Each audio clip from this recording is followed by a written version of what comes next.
As a very influential scholar, I am sure that you must have colleagues who have come to you and said, come on, Jesus is the only way to God? Isn't that a little bigoted? Isn't that a little narrow-minded?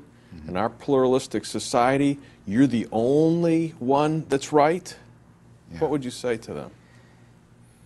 In our day of religious relativism, I think that the notion that Jesus is the only way to God comes across as deeply offensive to many people, including scholars.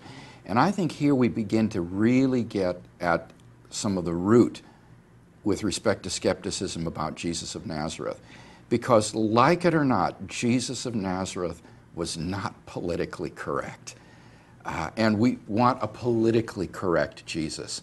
And I personally think that much of modern scholarship is driven by the desire to have a politically correct Jesus, rather than this dogmatic, narrow Jesus who claimed to be the absolute revelation of God the Father to mankind, who claimed to be the only way to God, who claimed to be the sole sacrifice for human sin.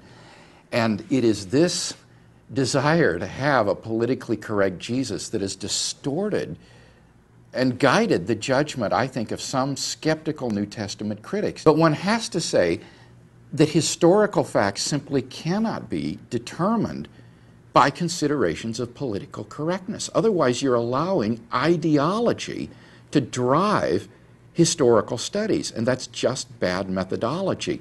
You've got to let Jesus be Jesus. You've got to let him speak for himself and be who he was. Otherwise, you are simply imposing your ideology, your politically correct Jesus, on the Jesus of history, and you will be apt to come up with a Jesus who looks just like you. And that, frankly, has been largely the history of the quest of the historical Jesus. As one researcher said, each scholar looked down the long well of history and saw his own face reflected at the bottom.